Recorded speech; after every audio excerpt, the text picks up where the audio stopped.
Now let's turn to the fallout from Ferguson. Right now, President Obama is in Washington. He's meeting with community leaders about creating trust between police and those they're supposed to protect in the future. Now, this meeting comes hours after the president called for spending $263 million over 3 years to increase the number of police officers wearing body cameras, giving those officers more training, and adding more resources for police department reforms. Now today, protesters took aim at disrupting drivers who were making their way into the district during the morning rush hour. And now another group is all set to protest outside the Justice Department. Horace Holmes is there now, live with a look at what's happening at this hour. Horace? Leon, you can see the police officers lined up here on Pennsylvania Avenue in front of the Justice Department. The protesters are right over here. They are just gathering for what was scheduled to be a 4 o'clock press conference. Now, earlier in the day, as you said, protesters started early, at 7 o'clock this morning, and they ended up blocking traffic as people were trying to make it to work downtown in various avenues throughout the district. They were laying down in the street. They were locking arms.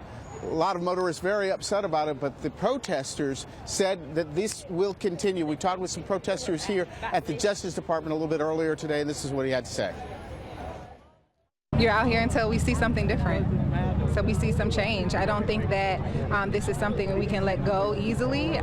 Do I think that that's going to be easy? No, but I do think that just as in the civil rights movement, you know, the bus boycott was supposed to be a very short time and it ended up being a whole year. I think that we just have to dig our feet in the ground and just keep trying. Okay, so you can see these protesters are here gathered. The protest here in front of the Justice Department expected to start at any minute at 5 o'clock. We will talk to some of the protesters. We'll catch up on what happened here, what happened earlier this afternoon in front of the Justice Department, and we'll also talk about how long these protests will go on. Reporting live, downtown, Horace Holmes, ABC 7 News. Thank you, Horace. Now, today, the National Football League said that it would not be taking any action against 5 players who showed their support for the protest. Now, as they took the field, the St. Louis Rams players stopped and they raised their hands in the hands up, don't shoot gesture that's been seen in so many of those protests. The St. Louis Police Officers Association issued a statement after the game calling that gesture profoundly disappointing and asking the players for an apology. Our question of the day here is asking, what do you think of that union's request? Log on to the Facebook page and go to WJLA.com, actually the WJLA page on Facebook, and join the conversation there.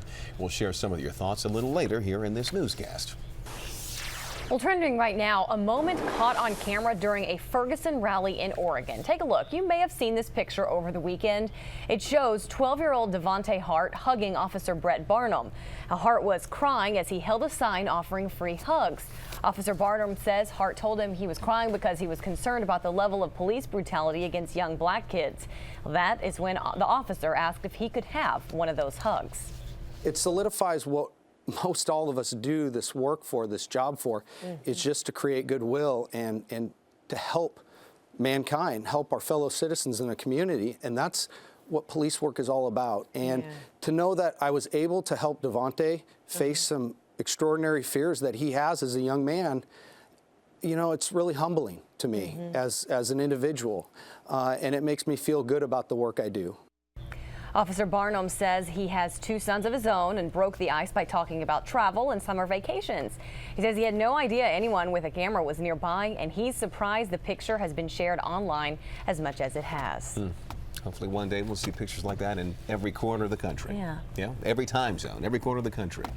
Well, we invite you to join us for a town hall on the Ferguson fallout. Your Voice, Your Future airs Wednesday night at 7 right here on ABC 7.